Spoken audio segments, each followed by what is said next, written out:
Las novelas de terror británicas tienen una regla no escrita. Los aristócratas deben luchar enérgicamente contra las fuerzas de las tinieblas, pero son siempre los sirvientes los encargados de limpiar la sangre derramada. Ningún autor británico entendió esto mejor que Dennis Wheatley, sirviente de la reina y enemigo del diablo. La letra D es por devil, diablo. Curiosamente, si le sacamos la D, nos queda evil, maligno.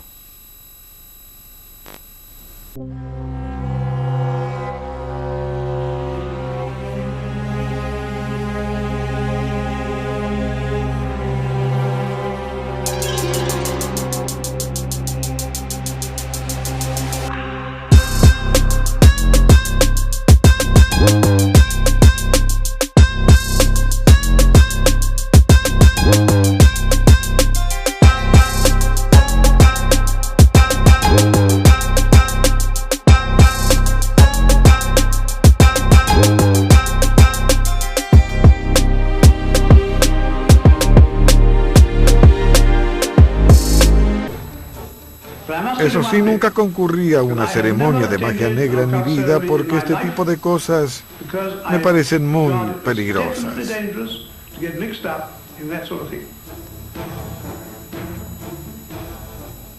Pero puedo contar algo, les puedo contar una historia.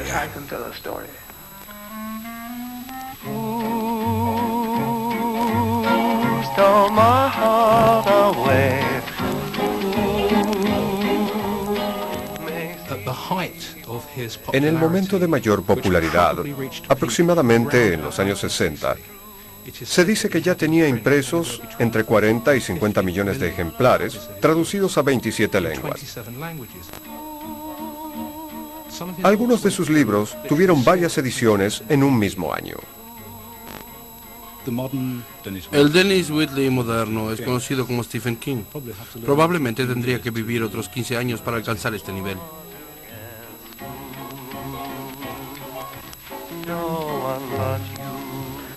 A su salud. Gracias. Los libros de Wheatley seguían una receta, lo que hoy llamaríamos una fórmula.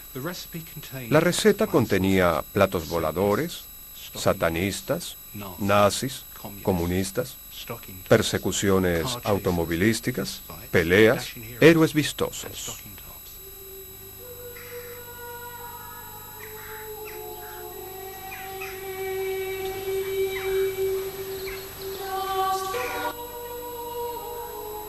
Tuve una educación católica terriblemente estricta.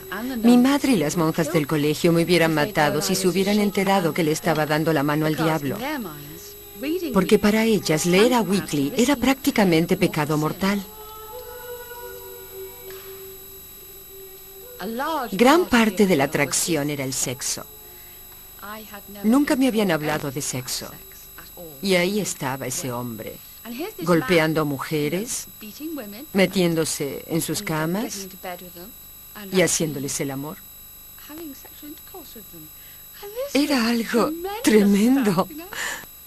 A veces, soñando despierto, la veía con satanistas, su boca chorreando vino, sus ojos brillando por los afrodisíacos que le habían dado, y deleitándose lascivamente en orgías. Otras veces la veía librar una batalla perdida de antemano, escondiendo su disgusto y terror cuando la forzaban a unírsele en obscenidades indecibles. Es un hombre de mucha energía y con muchos intereses. Fue proveedor real de vinos. Usó el uniforme de las tres armas y durante la Segunda Guerra Mundial fue oficial de comando de Sir Winston Churchill. Sinceramente creo que escribió no solamente para ganar dinero y ser un autor exitoso. Sus obras tenían un fin moral. En algunas películas en que intervine hace muchos años, el bien siempre triunfaba sobre el mal. Esto era muy importante para él. No solamente fue un entretenimiento, sino un medio para que aceptaran, según creo, sus propias creencias. Creo en la reencarnación. Ser juzgado por lo que se hizo en una sola vida es claramente injusto. Mucha gente nació lisiada o sus padres fueron crueles. Pero en la reencarnación, la felicidad que le proporcionaste a otras personas en esta vida te será recompensada en la próxima vida. Y morir es reencontrarse con todos tus viejos amigos que han muerto antes que tú. Esta es la mayor aventura.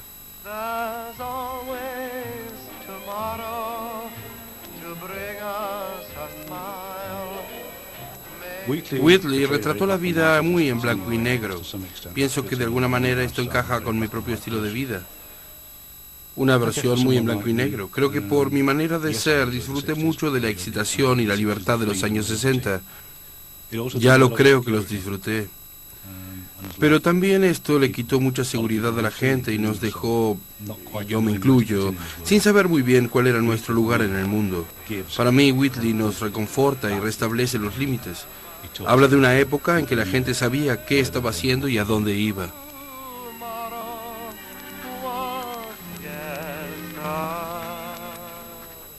Se podría decir que una parte de la fórmula de las novelas esotéricas de Whitley, inclusive tomando sus novelas como un todo, era la idea de que se podía de alguna manera confrontar mecánicamente las fuerzas del caos con las del orden. Es casi militarista.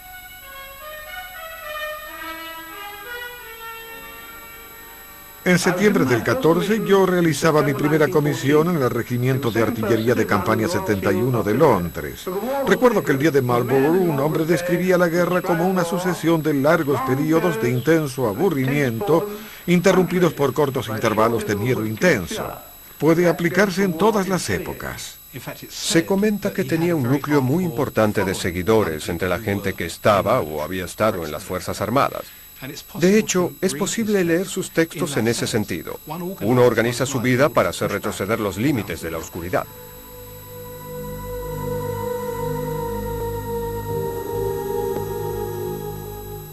Entonces encendió 5 velas con un viejo yesquero y las colocó en cada una de las 5 puntas de la estrella.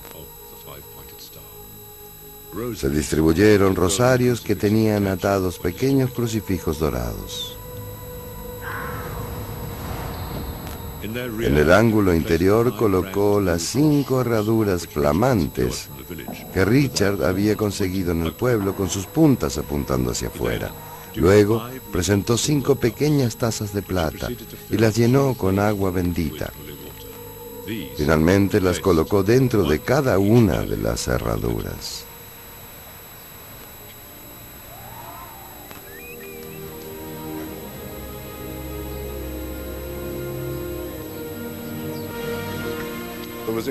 Me atraía mucho el estilo bien inglés de sus personajes, pero creo que en realidad iba más allá.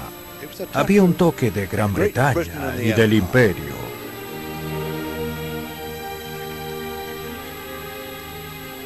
Las casas espaciosas, la gente y su estilo de vida me atraían muchísimo. Eran historias excelentemente buenas. Creo que describían realmente el momento. Ahora está pasado de moda, pero eran narraciones emocionantes. Este fue el primero de los 10 libros sobre el duque de Richelieu y de sus 3 amigos.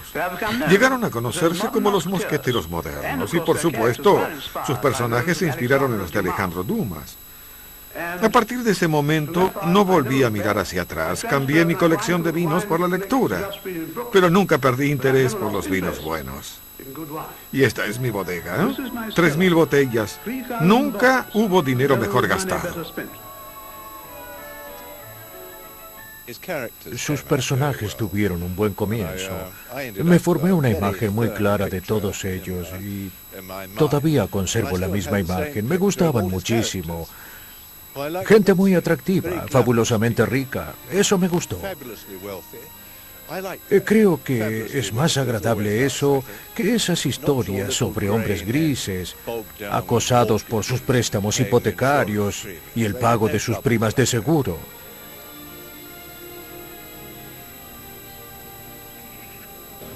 En el mundo de Dennis Whitley solo existían estas cosas. Los extranjeros siempre serían extranjeros. y si se inmiscuían en nuestra pequeña esfera verde, actuaban como maleantes moralmente degenerados, como instigadores de religiones oscuras y terribles. Puede ser que hayas estado tan intrigado con la joven que no hayas visto al resto de esa asquerosa banda. El albino, el hombre del labio leporino, el euroasiático que solo tenía un brazo izquierdo. Todos ellos son adoradores del diablo. Creo que Whitley en muchos aspectos era muy racista, sexualmente discriminante y muy prejuicioso. Supongo que a pesar de mi actual forma de pensar, todavía puedo leer sus libros, pero me doy cuenta de su intolerancia. Pero ¿cómo tú, una mujer, un mero pedazo de carne, diseñada solamente como juguete del hombre, pensaste que podías llegar a contrariarme? Realmente creo que su actitud hacia el sexo débil estaba bastante bien balanceada. Ciertamente encajaba con su narrativa. Y nunca me gustaron mucho los caballos, prefiero a las jóvenes. Habitualmente allí había algunas damas solas, atractivas, con las que pasaban media hora en algún lugar. El hecho era inobjetable. Parecía comprensible que estos muchachos buscaran un alivio a las presiones que estaban sometidos por su trabajo. Todas las mujeres, además de ser ricas, eran muy bonitas, lo cual ayudaba. Mi primer encuentro con Dennis Whitley fue como el resumen del choque de dos culturas. Tuvo lugar en 1972. Él era un hombre con el cabello peinado hacia atrás y vestido con un saco de smoking. Frente a él había un muchacho apenas salido de la adolescencia con el pelo tan largo que podía sentarse sobre él, vestido de negro de pies a cabeza, tacones cubanos y anteojos oscuros. Creo que hubo un momento en el que él estuvo a punto de echarme o yo de irme. Y durante las siguientes 48 horas, Dennis consumió 250 cigarrillos, 5 botellas grandes de champaña, pero produjo 20.000 palabras. Lo interesante es que en ese momento el personaje extraño era Whitley y no yo, porque su popularidad disminuía y la mía iba en aumento. ¿Cómo van las cosas, Ceci? Bien, Dennis. Tus dos películas, El Diablo Sale del Paso y Mares Inexplorados, producidas por Hammer, no podrían ir mejor. Dentro de poco tendrás 50 compañías cinematográficas detrás de tus 50 libros. ¿En serio? En lo que respecta a la compañía ahora, el límite es el cielo.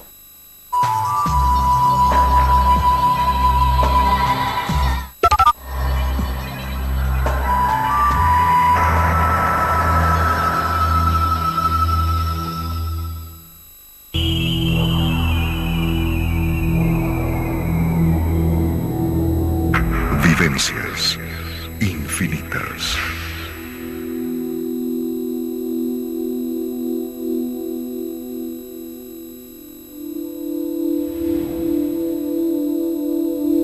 Todas las noches sueño con cosas diferentes que suelo acordarme cuando me despierto al otro día, y muchas de las cosas que sueño me pasan, me suceden días siguientes a la semana.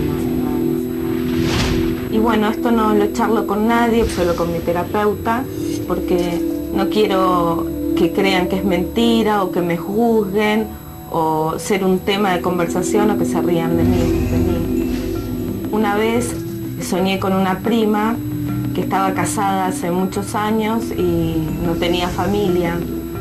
Y en ese sueño yo la veía que llegaba a una reunión familiar con un bolso de bebé. A la semana me enteré por mi tía que mi prima estaba embarazada, que era una noticia que esperábamos hace mucho.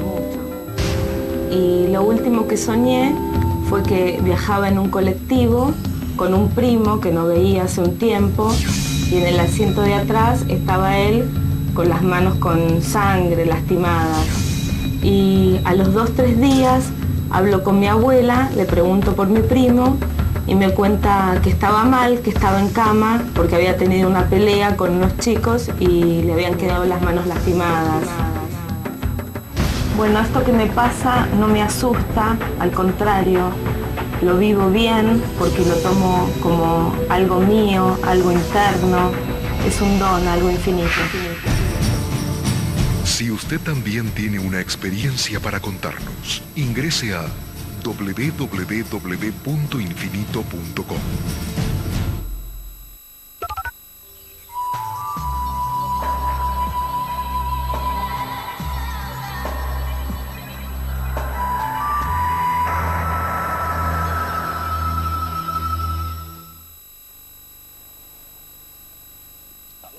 Este me suena. Ya lo tenemos, sí. Creo que este lo tengo, ¿puedes fijarte? ¿De qué año es? No lo sé. Los dos son de 1960. Desde su muerte hace 20 años, Whitley ha desaparecido prácticamente de las librerías. Obviamente ha sido superado por los actuales escritores de terror y en gran medida ha pasado totalmente de moda, pero a pesar de esto sus libros me siguen pareciendo muy amenos. Creo en la vida después de la muerte. Por eso no tengo el más mínimo temor a la muerte, pero naturalmente deseo que mi muerte no sea dolorosa. ¿Qué habría pensado de estos tiempos? Bien, en mi opinión, de alguna manera es bueno que no haya visto el colapso total de la disciplina en este país y en muchos otros.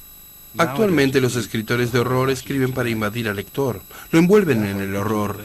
El lector tiene que sentir lo que ellos quieren que sienta. Whitley, en cambio, permitió que el individuo y el horror permanecieran separados. Al horror lo vivían solo sus personajes, no las personas ordinarias. No estaba dirigido al lector. En el transcurso de mi vida, busqué emociones para compararlas con los libros de Whitley. Conducía a gran velocidad y me gustaban las películas excitantes. Yo tenía una visión muy agresiva de la vida.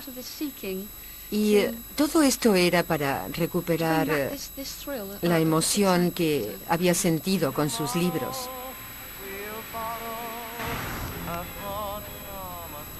Ella sintió que si la policía no la detenía, podía llegar al lugar del sábado en menos de 45 minutos. Una exultación salvaje y sobrenatural la guiaba mientras que el Rolls Royce devoraba millas hacia la bruma.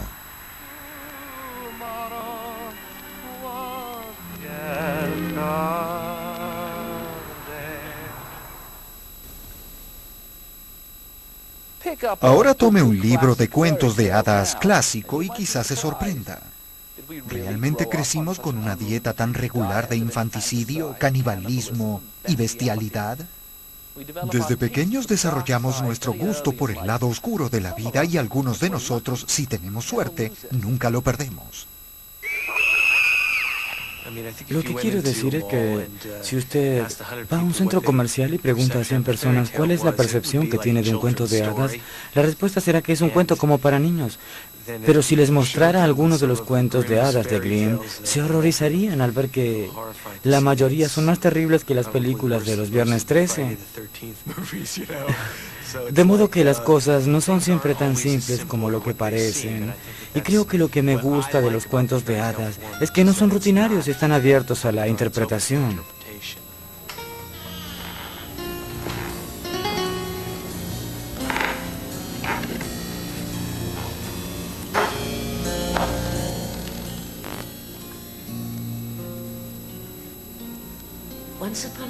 Había una vez, hace mucho, mucho tiempo, un hombre muy rico que tenía 2 hijos.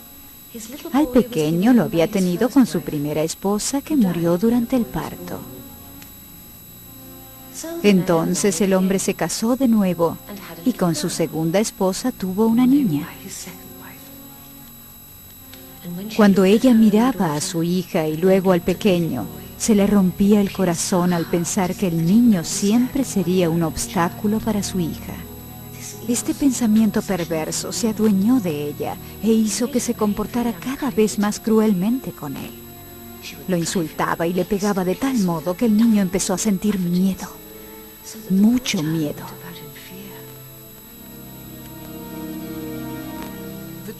El viaje retrata una historia extraordinariamente violenta. Por eso es sorprendente que constituya el núcleo de un libro de cuentos para niños, de una famosa colección de cuentos de hadas que los hermanos Grimm reunieron en los primeros años del siglo XVIII. Estos hermanos comparten con sus colegas románticos una especial predilección por la violencia y un profundo interés por el lado oscuro de la mente que se encuentra fuertemente expresado en estos cuentos. Un día, cuando el niño volvió del colegio, la mujer le dijo: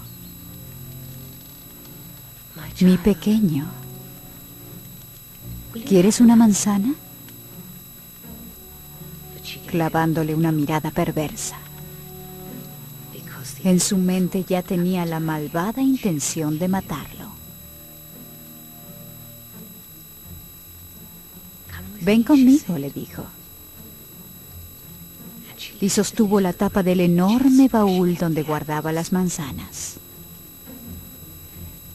«Toma una», le dijo sonriéndole.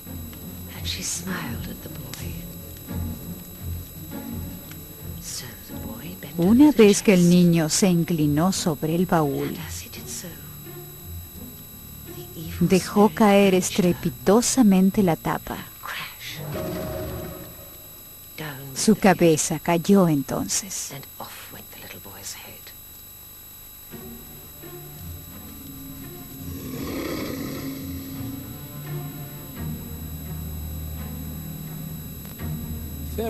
Los cuentos de hadas abundan en imágenes de horror y en fantasías oscuras.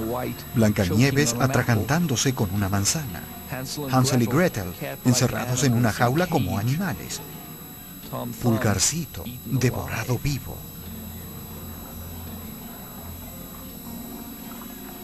Está claro que cuando los hermanos Grimm reunieron sus historias, lo que encontraron fueron relatos que por momentos eran muy crudos. Estas historias no vacilaban en mencionar funciones del cuerpo, actividades sexuales y por supuesto describían con detalle actos violentos cometidos contra niños y mujeres. Los hermanos Grimm eran muy puritanos en lo que se refiere a los aspectos sexuales y a las funciones del cuerpo y los eliminaron de sus cuentos casi por completo. Pero fueron menos prudentes en cuanto a los aspectos violentos. Pensaban que los niños no se asustaban fácilmente y que esta violencia no los dañaba.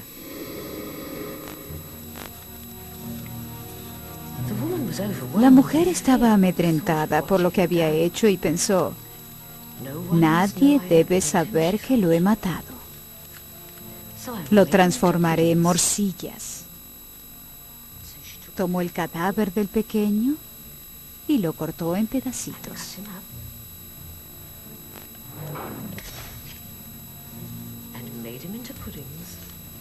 Hizo las morcillas y las puso en la olla.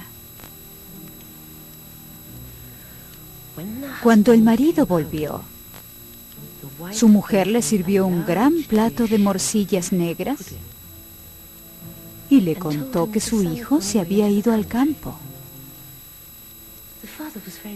Él se puso triste porque el niño se había ido sin despedirse, pero continuó con su cena. Pidió más morcillas a su mujer y arrojó los huesos debajo de la mesa.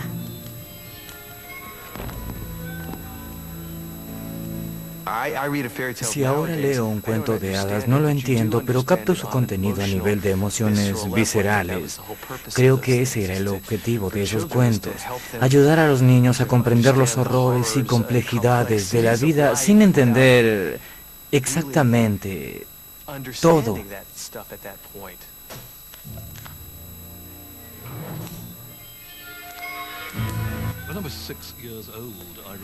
A los 6 años leí La princesa y el duende, y algunas imágenes de ese cuento perduran aún en mi mente. Una en particular es la de un guarda de palacio mirando cómo una figura espía el interior del palacio a través de una ventana. Una figura cuya cabeza es redonda como una pelota y cuya cara parece una calabaza calada. Tenía una cabeza inmensa para su cuerpo. Estas imágenes se me aparecían particularmente en la oscuridad y poblaron mi dormitorio muchas noches después de haber leído ese cuento. Ese cuento disparó mi imaginación y probablemente haya sido el origen de mi profesión de escritor.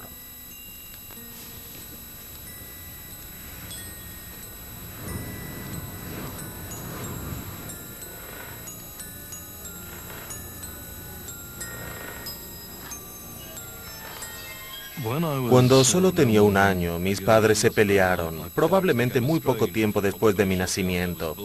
Cuando cumplí 3 o 4 años, ellos ya vivían casi totalmente separados, pero en la misma casa. Esto significó que yo tuve que optar por alguno de ellos y opté por mi madre. Mi padre se convirtió en una presencia completamente invisible en la casa.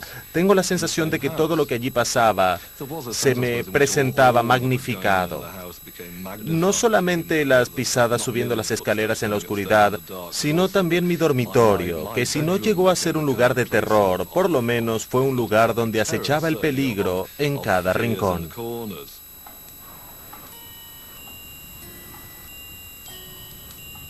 Las sombras movían objetos. La malla del chispero de la chimenea flameaba amplificada sobre las paredes.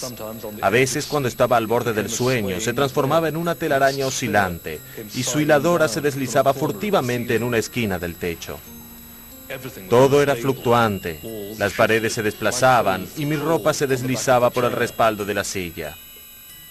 Los sonidos de afuera, las pisadas, las risas, los ladridos de los perros que se estimulaban mutuamente solo magnificaba la trampa que para mí era la oscuridad. Cualquier otra cosa me parecía tan lejana. Recién algunos años más tarde, leyendo La chimenea frente a un auditorio, comprendí que lo que realmente estaba describiendo era el terror que me producía la posibilidad de que mi padre pudiera entrar en mi habitación. Esta historia nos cuenta que la cosa terrible que invadió la niñez de este joven es en cierto sentido su padre. Se puede decir que la proyección del miedo que le produce su padre le hace imaginar monstruos. Creo que, básicamente, estos símbolos son el subconsciente que se manifiesta en imágenes. El interior de un castillo oscuro puede asimilarse al interior de nuestra mente o a algo misterioso dentro de uno que no se llega a comprender. Y esto justamente es un camino a explorar.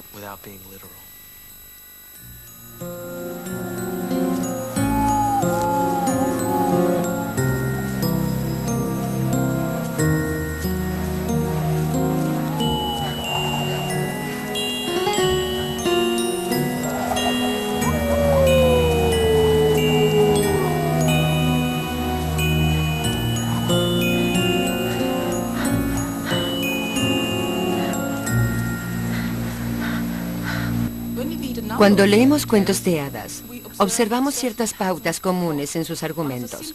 Uno de los modelos más simples es el de una fuerza hostil que irrumpe en un ámbito ordenado de cosas simples y establecidas. Por ejemplo, el caso de la unidad familiar perturbada por la aparición de una madrastra. Este modelo básico se repite en ficciones de horror modernas. Un ejemplo sería It, de Stephen King, en el que una ciudad pequeña es invadida por una fuerza muy poderosa y peligrosa que amenaza a toda la población. Un grupo de individuos débiles, en este caso niños, se las ingenia para conquistar y subyugar a esta fuerza. Lo hacen usando las virtudes del niño del cuento de hadas, es decir, un poco de astucia, mucho coraje y una bondad innata que resulta victoriosa.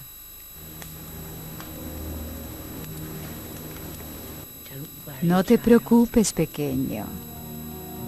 El niño no murió a pesar de que lo cocinaran y se lo comieran. Su pequeña hermana enterró sus huesos bajo un enebro y él volvió a la vida en la forma de un pequeño pájaro. Pero estaba decidido a vengarse de su perversa madrastra. Tomó con su pico una muela enorme de un molino y voló a la cabaña cantando: «Mi madre me mató. Mi padre me comió. Soy el papamoscas. Papamoscas. ¡Qué pájaro más bonito soy!». El enebro es una historia de poder, porque el niño, con la ayuda de su verdadera madre, encuentra la fuerza para vencer a la intrusa y finalmente puede matarla. Al final de la historia, no solo él queda fortalecido, sino también el resto de la familia. Se ha restablecido la armonía y el niño se vuelve más fuerte. Al oír esta canción, la mujer cayó al suelo amedrentada y sus cabellos de repente se irguieron como llamas de fuego y salió corriendo de la casa. Cuando cruzó el umbral, el pájaro arrojó la piedra sobre su cabeza y la mujer murió aplastada. Se produjo una enorme llama y una gran nube de humo, y exactamente allí, en el mismo lugar, apareció el pequeño.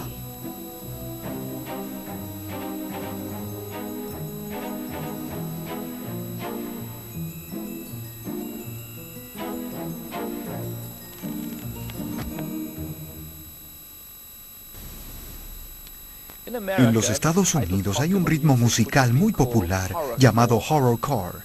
Es una especie de rap que pone la mortaja y el sepulcro en pleno Nueva York y prueba que el terror es viejo como el tiempo y tan actual como un boletín informativo. Yo, check this out. In this video right here, we don't intend to promote any violence or any form of Satanism or none of that, you know what I'm saying? Nor are we trying to disrespect anybody's religious belief. We're just trying to manifest and bring forth the harvest of modern day life so we all can recognize, man, because positive education activates constant elevation. That means peace. Yeah. See, what we dealing with is real black horror.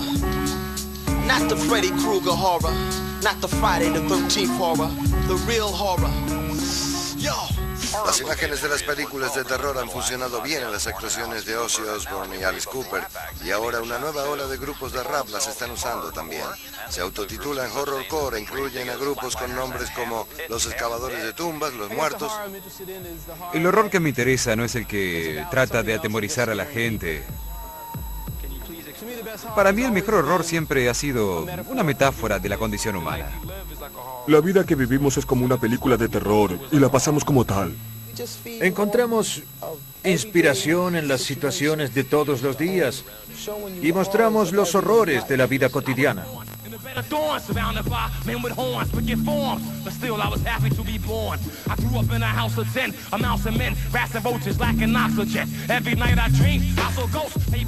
La vida de los africanos en los Estados Unidos es una historia de horror. El rap trae esto a la superficie. El rap habla de cosas que mucha gente prefiere ignorar y que inclusive niegan su existencia. Proyecciones, viendo todas esas piedras como lápidas. Es como un gran cementerio porque no hay muchos niños que salgan de aquí, que triunfen y sobrevivan en el mundo. Entonces nos damos cuenta de que el mundo es un poco un estado de la muerte. La muerte está allí. Pero es tiempo de despertarlos porque ellos tienen la oportunidad de resurgir de la muerte. Solamente si haces desenterrar la tumba por un sepulturero. ¿Me entiendes, amigo?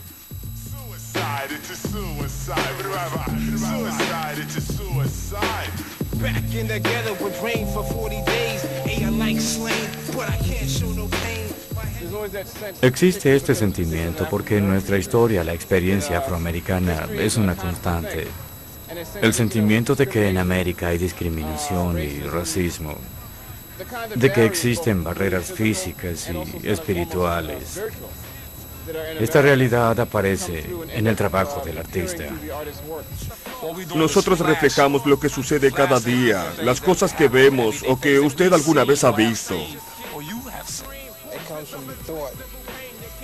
Esto surge en la cabeza de un hombre o de un pueblo que ha sido reprimido.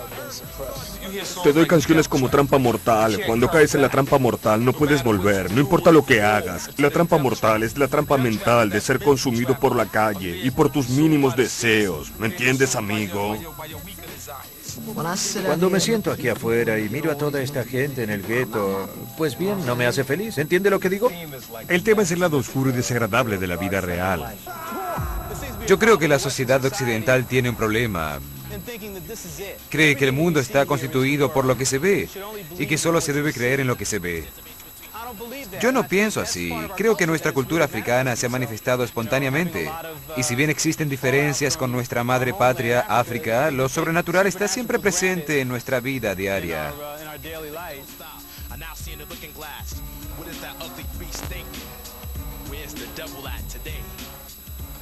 Como pueden escuchar, nosotros tenemos nuestros ritmos. Son ritmos que provienen exclusivamente de la comunidad afroamericana. Son nuestra música. Ritmos que solo nosotros hacemos. Es nuestra manera de hablarles a las cosas y de dirigirnos a ellas.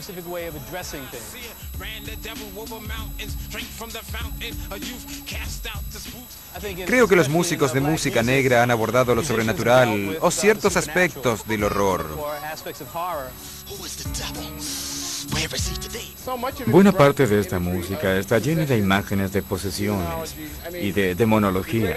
Se cree que el músico más importante de Delta Blue de todos los tiempos, Robert Johnson, vendió su alma al diablo. Todos dicen que el blues es el gran invento americano, pero hay algo perverso en él. Quizá por eso es tan americano.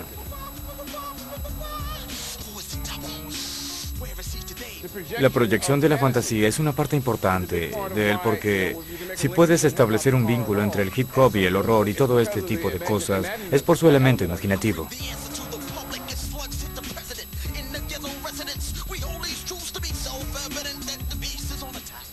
Algunos dicen que las letras incitan a la gente a que haga cualquier cosa.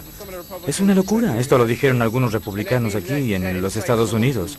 Si eso fuera cierto, sería como decir, si no existieran las películas de terror y los Viernes 13, todos seríamos rectos y honrados.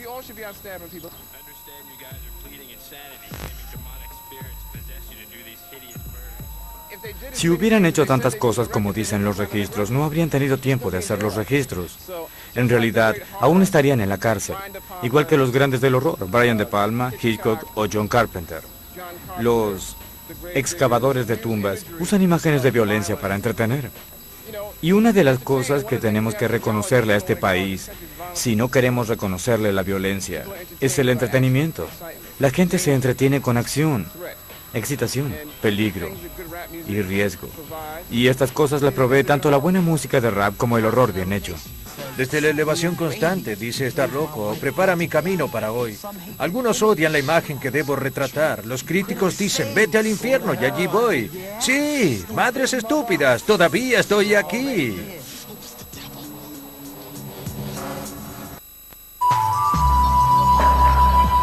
Regresaremos en instantes por Infinito. Mi padre, que estaba agonizando a 600 kilómetros, poco después de morir se comunicó conmigo en sueños. Y me hace un gesto muy común en él, que era, quédate tranquila, que está todo bien. Vi algo que todavía no puedo explicarme y realmente no puedo borrar de mi mente. Yo sé en mi interior que esto fue cierto. Y lo único que puedo decir que juro que es verdad. Y entran estos dos seres vestidos de blanco, pero eran inmaculados, tenían una luz etérea, una transparencia. Hace un tiempo atrás, un medallón milagroso y dos seres de luz, dos ángeles, me salvaron de una muerte segura. Juro que es verdad. De lunes a viernes, por Infinito.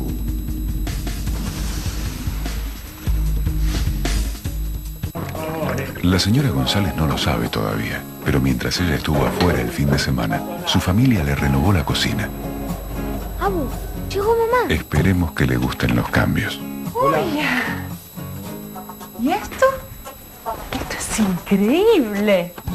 Con una renovada apariencia, nueva fragancia y una tapa mucho más práctica, el nuevo Cif Crema limpia y cuida tus superficies como ningún otro. La cocina también está buenísima. Greenfields Camel, el festival de música electrónica más importante del mundo.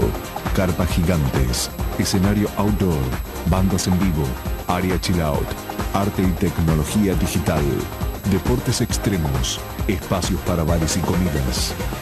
16 de noviembre, Puerto Madero. Entradas en venta llamando a Ticketmaster al 4-321-9700. Metrodance, Official Radio Station. Greenfields Camel. Invita Gancia. La novela El hechizo de la casa de la colina, de la conocida escritora estadounidense Shirley Jackson, es un excelente relato sobre la exploración de un lugar habitado por mentes aberrantes y fenómenos sobrenaturales. Hoy está considerada como la pionera de lo que ha venido a llamarse el gótico moderno, pero esto apenas nos da una idea del poder de su visión imaginativa.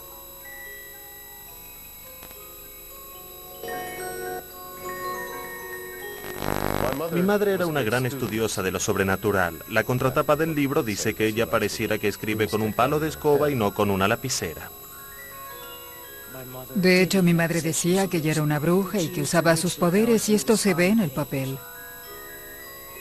Mi madre hacía de todo una historia divertida o aterrorizante, según su elección. Mi madre creía que los objetos inanimados tenían el poder de darnos un golpe, como ella solía decir.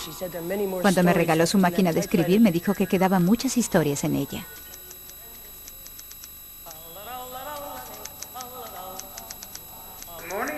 La mañana del 27 de junio estaba clara y soleada, con el aire puro y tibio de un día de verano. Las flores estaban brotando profusamente y el pasto era de un verde intenso.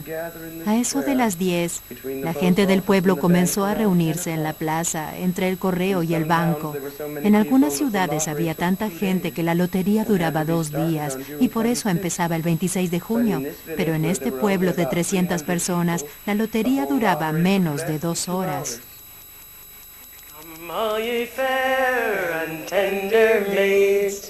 That flourish in your prime. Uno de los primeros recuerdos que tengo de mi madre es el de ella en la cocina, el calor, la luz y el sentimiento de familia y seguridad. El día que me di cuenta de que la máquina de escribir funcionaba sin parar, tuve la sensación de que había algo más, de que no era simplemente una madre, que esto significaba algo. Cuando era muy pequeño, creía que ese ruido era solo un ruido de fondo. Ella trataba de mecanografiar cada día un borrador de 10 páginas y se quedaba hasta tarde. En cierto sentido, pienso que era una forma de terapia. Cuando era pequeña, durante las siestas o la noche, cuando iba a dormir, siempre escuchaba el ruido de la máquina de escribir, golpeando rápidamente, escribiendo velozmente. Escribía una historia y luego la reducía al menor número de palabras posible. Buscaba el adjetivo y el sustantivo más vívidos para que el lector pudiera ver la imagen, para que la lectura no fuera en sí misma un acto consciente, para que la idea saltara directamente de su lapicera a la mente del lector. En aquellos tiempos ni siquiera hablábamos con ella, no era nuestra madre, era la mecanógrafa. No era cariñosa, ni siquiera nos escuchaba. Siempre subía a su habitación, cerraba la puerta y la escuchábamos allí arriba, mecanografiando durante 1, 2 o 3 horas, o media hora, según el tiempo que dispusiera. A la vez llevaba la casa y seguía el ritmo febril de sus 4 hijos.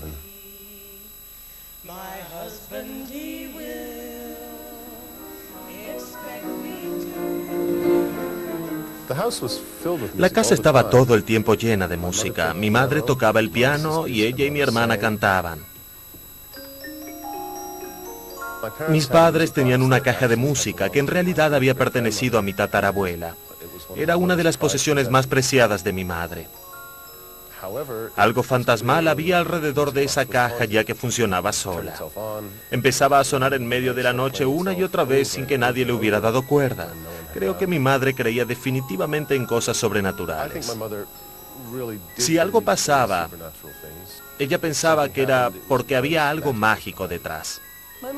Mi madre sentía que los autos y los gatos poseían personalidades fuertes. La recuerdo mientras conducía, instando al auto a hacer ciertos trucos que luego casi siempre resultaban. En la cocina había una gaveta. Shirley la abría para buscar algo que necesitaba. Si no lo encontraba, cerraba la puerta de un golpe y decía su nombre. Abría nuevamente la puerta y lo encontraba arriba de todo. Yo no lo puedo hacer. ¿Cuánto tiempo llevaría a convencerte de que los muertos no siempre descansan en paz? Que algunas casas, como la casa de la colina, nacieron mal. Cuando decidió escribir La casa de la colina, buscó en la biblioteca libros sobre casas de Nueva Inglaterra, casas donde se habían cometido asesinatos. Solíamos salir al campo con el auto buscando casas que ella pudiera utilizar. No le interesaba tanto su arquitectura, sino su personalidad.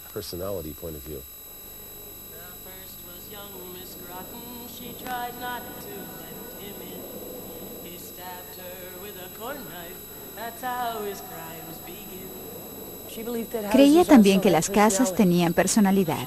Hablaba a menudo y con énfasis de los deseos de los objetos inanimados y creo que esperaba afectarlos con su voluntad. Lo que ella quería conseguir era una casa lo suficientemente sustancial como para tener una entidad en sí misma. De esta manera, si tenía suficiente sustancia, le permitiría creer seriamente que la casa podía tener voluntad propia. Shirley podría haber creado una casa horrorosa y amenazadora sin siquiera abandonar su estudio. Pero le gustaba la excitación y la elaboración de sus proyectos.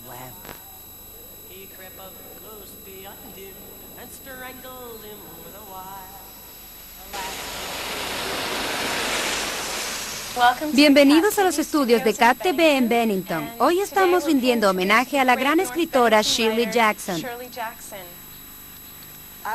Me encanta recordar esas maravillosas reuniones. Recuerdo que una noche estábamos jugando al Monopolio y de pronto ella liquidó todas sus propiedades y se fue al estudio a escribir una historia. Volvió y nos las leyó pidiendo que la criticáramos. Escuchó cuidadosamente y volvió al estudio para corregirla. Luego la introdujo en un sobre lista para poder enviarla. Una vez estaba en una reunión y ella acababa de escribir un cuento. Se lo dio a una persona que estaba en la fiesta para que lo leyera. Esa persona se fue a la habitación y cerró la puerta. Aún recuerdo el gesto de esa persona cuando salió de la habitación. Ella describe una situación perfectamente normal y le agrega un pequeño detalle que es solo un poco extraño. A esto le agrega otro igualmente oscuro. Finalmente, cuando la historia terminó, uno está allí sentado en medio del horror más absoluto. Tiene una tremenda penetración en la naturaleza humana. La sentía, la veía y la describía con mucha habilidad. Ella era una experta en convertir eventos comunes en historias de horror que helaban la sangre. Hacía que el lector se sintiera lo suficientemente cómodo para que bajara la guardia. El señor Summers levantó una mano y dijo, Adam. El hombre se apartó de la multitud y se acercó. Se sonrieron con una sonrisa falsa, jocosa y nerviosa. Entonces el señor Adams extendió el brazo dentro de la caja negra y sacó un papel doblado. La publicación en 1948 de la lotería en The New Yorker provocó una gran polémica. Nunca antes y nunca después llegó tanta correspondencia por una historia publicada en el periódico. Hutchinson. Ve allí, Bill, dijo la señora Hutchinson, y la gente que estaba cerca de ella rió. Jones. Escribió esta excelente historia en 2 horas, cuando estaba embarazada de mí. Se solía decir lotería en junio, maíz copioso en julio. Solía recoger la correspondencia y la dirigían a la dama de la lotería Bennington Norte, Vermont. Ella era la dama de la lotería. Algunas cartas hicieron llorar a mi madre. La criticaban por la maldad que contenía su cuento. Bessie, dijo la señora Summers. Llegaron muchísimas cartas negativas y muy venenosas. No se puede esquivar tanta cantidad de veneno sin que nos afecte un poco. Inevitablemente Shirley se debe haber sentido herida por más de una de esas cartas. ¿Es Bessie? Dijo el señor Summers, y su voz era calma. Muéstranos su papel, Bill.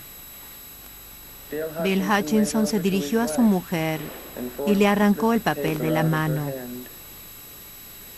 Tenía una mancha negra. La mancha negra que el señor Summers había hecho con lápiz la noche anterior en la oficina de la compañía de carbón. Bill Hutchinson lo levantó exhibiéndolo y hubo una conmoción en la multitud. Bien, amigos, dijo el señor Summers, terminemos rápidamente. Mi madre me leyó la lotería en la mesa de la cocina. Debo haber tenido alrededor de 7 u 8 años. Recuerdo que luego de escucharla sentí que tenía que ir y abrazarla, pero en realidad no lo sentía.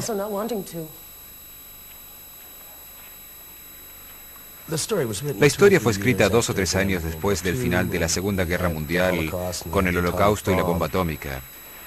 Creo que lo que quiere decir la lotería es que todos podemos llegar a comportarnos como si fuéramos unas fieras. Allí justamente es donde se inserta el horror. Todos los niños tenían piedras y alguien también le dio unas piedras al pequeño David Hutchinson. Bessie Hutchinson estaba en el medio de un espacio abierto y extendía sus manos desesperadamente hacia la gente que se le iba acercando. No es justo, no está bien, gritaba la señora Hutchinson. Luego se le echaron encima.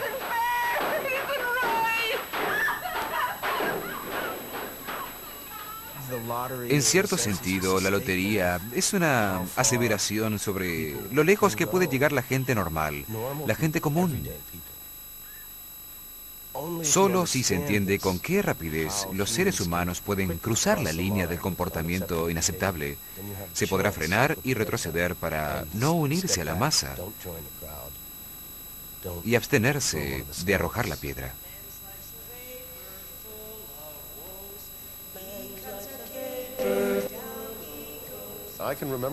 Recuerdo muy bien los años 50.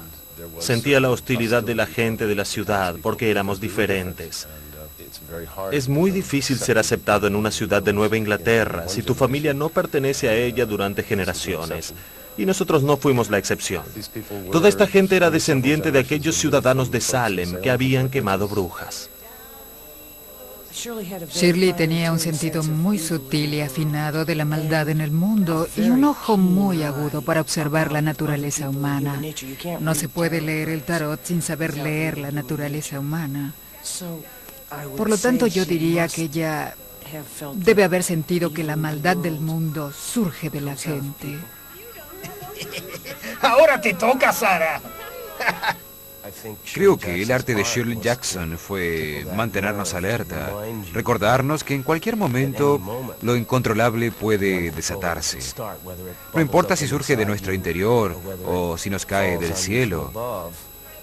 Y creo que la fragilidad de este hielo hizo que escribiera bien.